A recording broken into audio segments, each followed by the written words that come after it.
Halo guys, balik lagi bersama Bang Theo di sini. Kali ini Bang Theo akan melanjutkan cerita Against the Sky Supreme. Buat kalian yang penasaran, langsung saja ya simak video kali ini. Luo Fan berkata, "Saudara Tan, aku tahu kamu sangat marah. Tetapi, kamu jangan bertindak gegabah. Pang Tong berada di alam pemurian jiwa tingkat ke-7. Saudara Tan, bukan waktunya untuk balas dendam. Kita bersabarlah dahulu." Mendengarkan hal itu, Tan Yun berkata, "Mengapa harus sabar? Orang sialan itu menginginkan wanitaku." Saudara Luo Fan, jangan khawatir. Alam pemurian jiwa tingkat ke-7 hanyalah semut di mataku. Selain itu, Pang Tong telah melukaimu dan Song Hong. Dia harus diberi pelajaran. Luo Fan sudah paham bahwa tidak ada gunanya membujuk Tan Yun. Luo Fan menyesal karena telah memberitahu informasi itu pada Tan Yun. Jika terjadi sesuatu pada Tan Yun, Luo Fan akan merasa sangat berdosa. Tan Yun berkata, "Saudara Luo Fan, kamu tidak perlu menjaga gerbang gunung." Luo Fan menjawab, "Saudara Tan, jika aku pergi, maka aku akan dihukum." Tan Yun berkata, "Kamu sedang terluka. Aku akan mencari murid lain untuk menggantikanmu." Luo Fan tampak panik dan berkata, "Saudara Tan, kamu tidak tahu. Dia Ken Hanyong adalah orang yang mengatur siapa yang akan menjaga gerbang gunung. Aku juga baru mengetahui bahwa tetua Sen Subing dulu pernah memberikan pil pada kepala Tang Xinying. Tetapi pil itu justru membuat kepala Tang Xinying semakin terluka. Akibatnya, tetua Sen Subing dipenjara dan disiksa oleh Zhou Wuyun. Kemudian, guru dari tetua Sen Subing datang untuk menyelamatkan kepala Tang. Dia juga menyelamatkan tetua Sen Subing dan menghabisi tetua ketiga Zhou Wuyun. Dia Ken Hanyong adalah saudara dari Zhou Wuyun. Sekarang, Hanyong mengincar kami yang merupakan mantan murid divisi pil gerbang dalam." Setelah mendengarkan hal itu, Tan Yun secara alami mengerti apa yang dikatakan Luo Fan, karena guru dari Sen Subing adalah dirinya sendiri. Tan Yun berkata, "Saudara Luo Fan, sekarang Sen Subing adalah penatua gerbang abadi. Mengapa Hanyong berani menggertakmu?" Luo Fan menghela napas dan berkata, "Saudara Tan, ketika tetua Sen Subing mulai menjabat menjadi tetua gerbang abadi, dia hanya memiliki 100 murid. Ke-100 murid itu merupakan murid yang berasal dari gerbang dalam. Jadi Kepala Tang meminta para tetua gerbang abadi lainnya untuk memberikan 100 murid pada tetua Sen Subing." Pada saat itu, Lu Yi berkata, "Karena tetua Sen Subing dijuluki sebagai tetua berjasa, maka kemampuannya sangat hebat. Oleh karena itu, Lu Yi ingin menguji tetua Sen Subing dengan cara memberikannya murid yang tidak lebih dari alam pemurian jiwa tingkat ke-5. Saudara Tan, jelas Lu Yi ingin balas dendam karena anaknya yaitu Lu mati di gerbang dalam." Setelah mendengarkan, Tan Yun bergumam di dalam hatinya, "Benda tua itu, aku akan menghabisinya cepat atau lambat." Setelah itu, Tan Yun berkata lagi, "Aku mengerti. Tampaknya tetua Sen Subing mengalami sebuah kesulitan. Saudara Luo Fan, kalau begitu, antarkan saja aku pada Meng Yi. Jika Hanyong berani mengajarmu, aku akan maju." Luo Fan mengeluarkan token identitas gerbang abadi dan memasukkan kekuatan spiritualnya ke dalam token identitas. Tiba-tiba, gerbang gunung terbuka. Setelah itu, Luo Fan mengendarai perahu dan membawa Tan Yun masuk ke dalam gerbang gunung. Dalam perjalanan, Luofan menceritakan beberapa hal tentang gerbang abadi. Tanyun mengetahui dari Luofan bahwa divisi pil gerbang abadi ada kepala divisi yaitu Tan Sinying, 39 tetua dan ratusan diaken. Semua tetua berada di alam jiwa ilahi dan mereka juga adalah alkemis yang hebat. Dalam 3 tahun ini, Shen Shubing dari alam pemurnian jiwa tingkat 9 menjadi alam jiwa ilahi tingkat pertama. Ratusan diaken gerbang abadi semuanya berada di alam pemurnian jiwa tingkat sempurna. Selain itu, ada lebih dari 200.000 murid divisi pil gerbang abadi. Itu 3 kali lebih banyak dari murid divisi pil gerbang dalam. Seorang murid alam jiwa janin akan berada di gerbang dalam. Seorang murid alam pemurnian jiwa akan berada di gerbang abadi. Seorang murid alam jiwa ilahi akan berada di gerbang suci. Total murid dari 9 divisi gerbang abadi mencapai total 3 juta murid. Meskipun jumlahnya mencapai 3 juta, tapi ini sangat jauh jika dibandingkan saat Sekte Suci Huangfu pertama kali didirikan. Ketika Sekte Suci Huangfu berada di masa kejayaan, murid gerbang abadi totalnya mencapai 20 juta murid. Kemudian, Tanyun mengetahui dari Luofan bahwa setiap tetua divisi pil gerbang abadi setidaknya memiliki 7.000 hingga 8.000 murid. Tetapi, Shen Shubing bahkan kurang dari 4.000 murid. Shen Shubing adalah tetua dengan murid paling sedikit. Semua murid itu juga merupakan murid yang tidak jenius dalam hal keterampilan pil.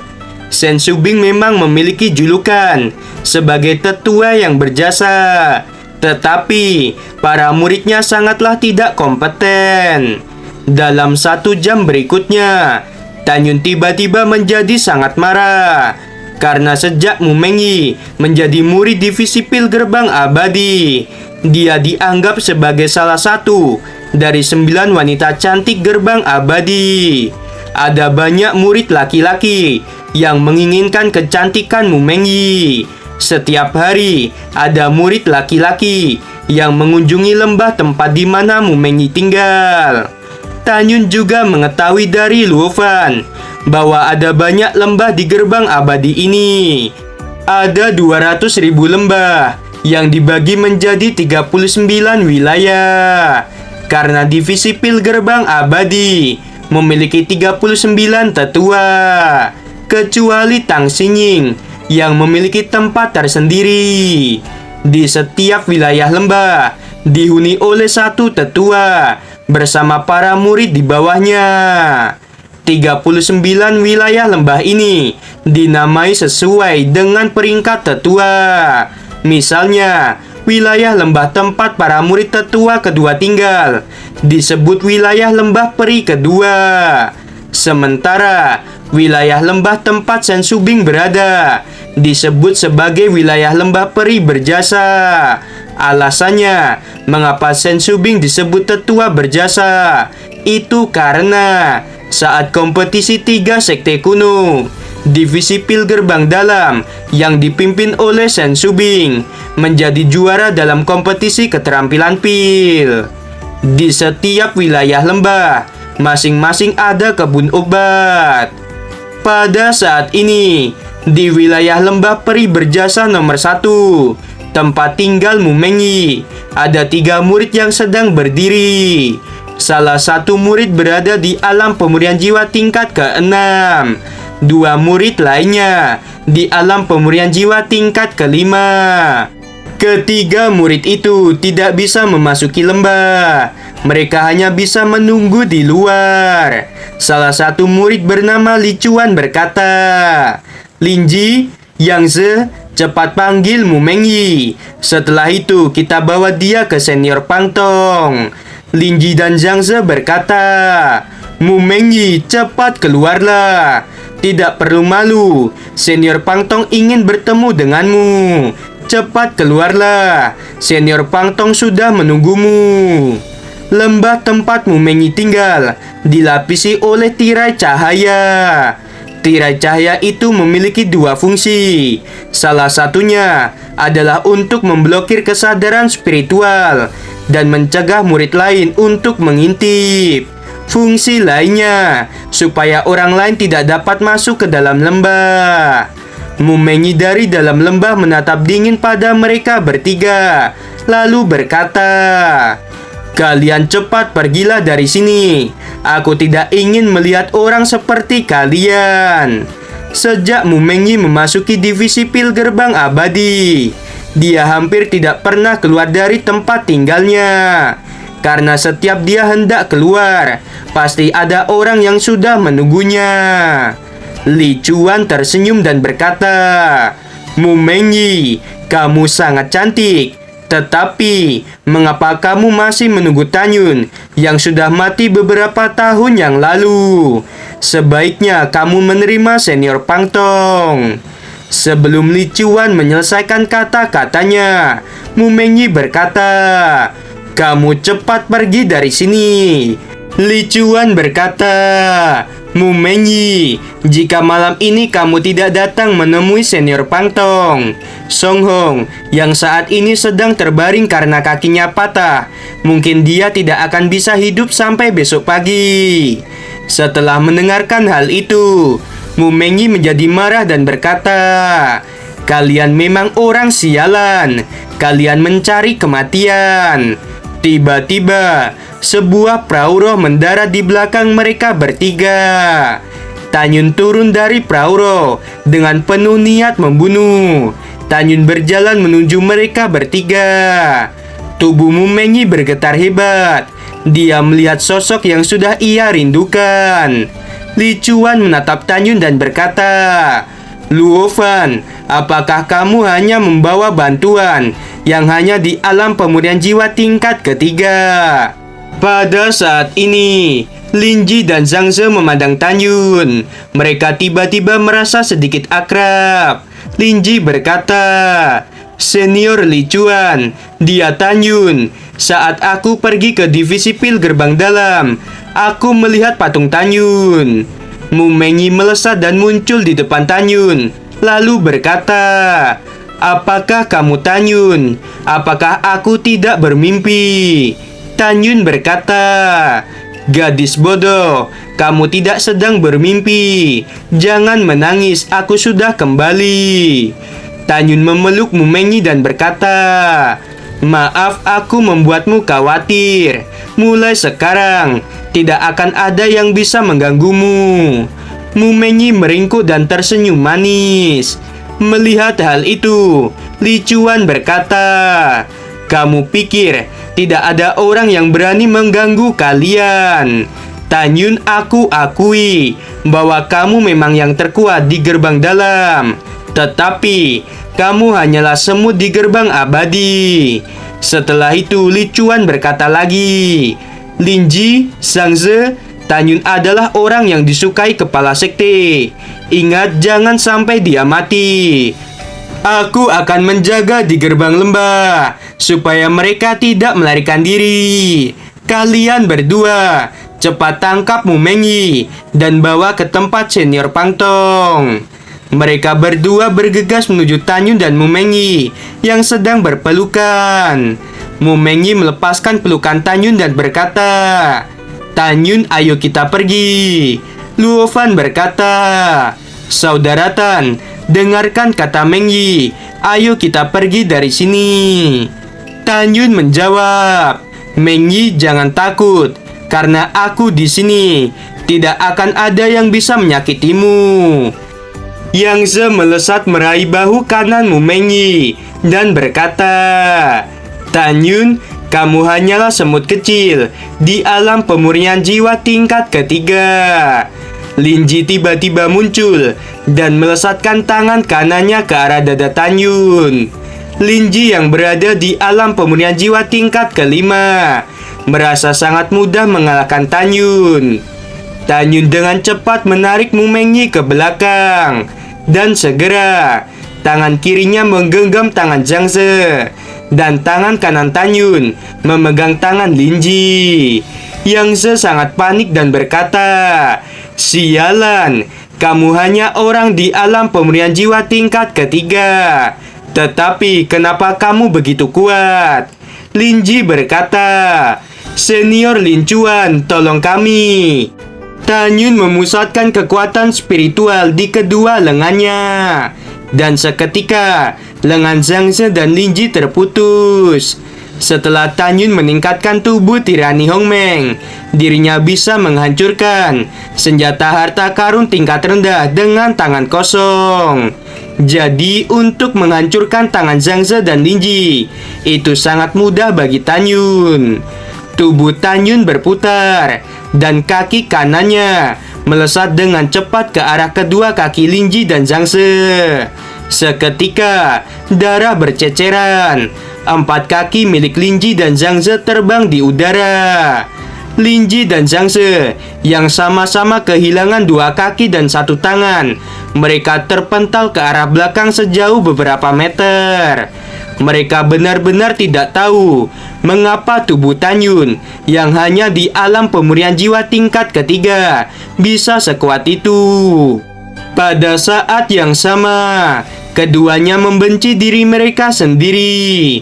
Jika mereka diberi kesempatan, mereka tidak akan pernah berurusan dengan Tan Yun tanpa persiapan. Pada saat ini, Li Chuan yang berada di alam pemulihan jiwa tingkat ke-6 menjadi terkejut. Li Chuan bergerak maju dan melesatkan sebuah cahaya pedang ke arah Tan Yun. Tan Yun menggunakan langkah Dewa Hongmeng, dan dalam sekejap Tan Yun muncul di langit setinggi 500 kaki. Setelah itu, Tan Yun melesat ke bawah dan kaki kanannya menghantam bahu kanan milik Li Chuan. Li Chuan berkata, "Ini tidak mungkin. Kenapa kamu lebih cepat dariku?" Li Chuan berteriak kesakitan. Bahu kanannya terkoyak dan mengeluarkan banyak darah. Tubuh Li Chuan terjatuh di tanah. Tan Yun menginjak dada Li Chuan dengan kakinya. Tan Yun memusatkan kekuatan spiritual pada kakinya. Dada Li Chuan retak dan seteguk darah keluar dari mulutnya. Li Chuan berkata, "Tan Yun, aku salah, maafkan aku. Pang Tong meminta kami untuk melakukan semua ini. Tolong ampuni kami." Tan Yun menggertakkan giginya dan menampar wajah Li Chuan. Tan Yun berkata, "Kamu boleh menghinaku, tetapi tidak dengan wanitaku. Orang sialan, aku tidak akan membiarkan kamu pergi." Tan Yun menginjak wajah Li Chuan dan perlahan meremukkannya. Li Chuan berkata dengan susah payah, "Tan Yun, kamu tidak bisa menghabisiku. Jika kamu menghabisiku, kamu akan melanggar aturan sekte." Tan Yun mengabaikan kata-kata Li Chuan dan menghabisi dirinya. Lin Ji dan Zhang Ze yang melihat bahwa Li Chuan sudah mati, mereka segera mengeluarkan pedang terbang dan ingin melarikan diri. Tan Yun berkata, "Apakah kalian ingin melarikan diri?" Tan Yun melesat sejauh 600 kaki dalam sekejap mata. Tan Yun melesatkan kaki kirinya ke arah tubuh Zhang Ze. Yang Ze yang sedang terbaring melesatkan pedang terbang harta karun tingkat rendah ke arah kaki kiri Tan Yun. Sayangnya, meskipun sudah menggunakan pedang harta karun tingkat rendah, pedang itu patah dengan mudah dan akhirnya Yang Ze mati seketika.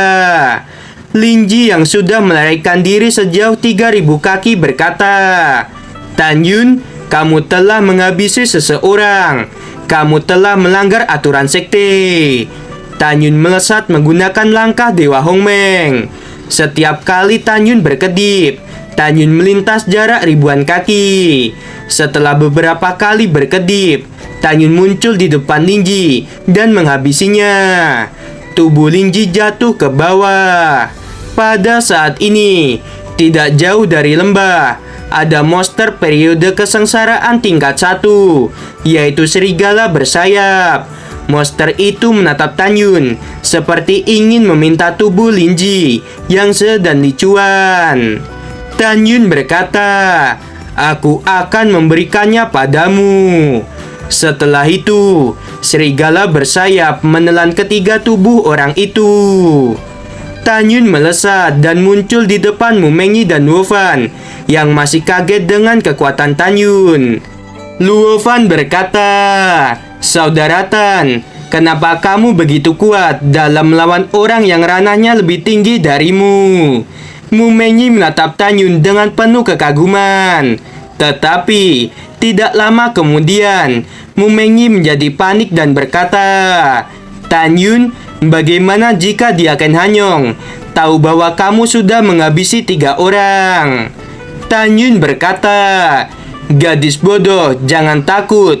Aku akan mengatakan bahwa ketiga orang itu telah menindas orang yang ranahnya jauh di bawah mereka.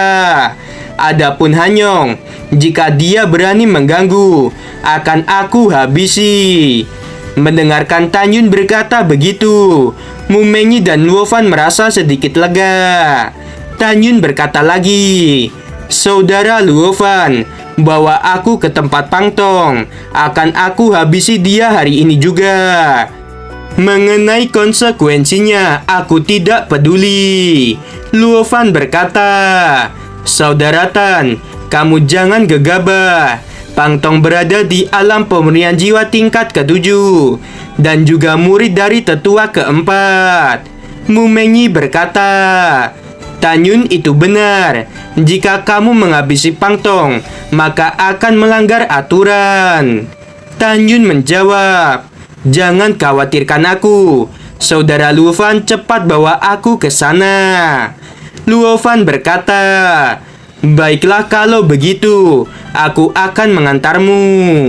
Setelah itu, mereka menaiki perahu roh dan terbang menuju wilayah lembah peri keempat yang jauhnya 60.000 mil. 1,5 jam kemudian, mereka sampai di sebuah lembah peri. Tanyun dengan niat membunuh berkata, "Saudara Luofan, cepat panggil Pangtong." Luofan yang sebelumnya dihajar oleh Pangtong, sekarang dirinya berkata dengan marah, "Pangtong, cepat keluar." Tiba-tiba, suara yang penuh dengan niat membunuh terdengar. "Luofan, beraninya kamu berteriak memanggil namaku." Seorang pemuda keluar dari lembah dan menatap Mumengi. Pemuda itu mengabaikan Tanyun yang hanya di alam pemurnian jiwa tingkat ke-3. Pangtong berkata, "Junior Mengi, selama kamu patuh padaku malam ini, aku bisa memaafkan Luofan." Tiba-tiba, Tanyun menampar wajah Pangtong. Tanyun dengan kuat mencekik leher Pangtong dan mengangkatnya. Pangtong menatap Tanyun dengan ketakutan dan berkata, "Kamu siapa?" Tanyun mengabaikan Pangtong dan berkata, "Saudara Luofan, kamu bisa menghajarnya." Luofan mengeluarkan sebuah cambuk dan berkata, "Pangtong, aku akan membiarkanmu merasakan sebuah cambukan." Luofan mengayunkan tangannya dan mencambuk tubuh Pangtong. Pangtong menjerit kesakitan dan mengeluarkan pedang terbang. Pangtong berkata, "Tidak peduli siapa kamu, aku akan menghabisimu." Tangan kiri Tanyun mencekik leher Pangtong dan tangan kanannya meraih tangan Pangtong yang sedang memegang pedang terbang. Tanyun memusatkan kekuatan spiritual di tangannya dan meremas tangan Pangtong. Pangtong menjerit kesakitan dan berkata, "Siapa kamu sebenarnya?" Tanyun menjawab, "Mengi adalah wanitaku. Seharusnya kamu tahu siapa aku." Pangtong berkata, "Mungkinkah kamu Tanyun? Bukankah kamu sudah mati? Kenapa kamu masih hidup?" Tanyun berkata, "Saudara Luofan, cepat teruskan mencambuk orang ini." Pangtong berkata, "Tanyun, apakah kamu tidak tahu siapa aku? Aku adalah murid tetua keempat." Tanyun berkata lagi, "Aku tidak peduli dengan konsekuensinya. Kamu sudah mengganggu wanitaku dan melukai saudara Luofan." Tanyun menendang dan mematahkan kaki Pangtong. Pangtong berkata, "Tanyun, tolong maafkan aku. Aku tidak akan berani mengganggu kalian lagi." Tanyun menggunakan mata Dewa Hongmeng. Seketika, Pangtong menjadi terdiam. Tanyun menatap Luofan dan berkata, "Di mana para murid divisi pil gerbang abadi sering berkumpul?" Luofan berkata, "Kebanyakan mereka berkumpul di dojo ruang dan waktu." Tanyun mengangguk, menatap ke arah Pangtong dan berkata, "Kamu pergilah ke dojo ruang dan waktu. Di depan semua orang, berteriaklah 3 kali bahwa Mumenyi adalah wanita Tanyun. Kamu juga harus mengatakan bahwa jangan pernah mengganggu Mumenyi. Setelah itu, kamu habisi dirimu sendiri."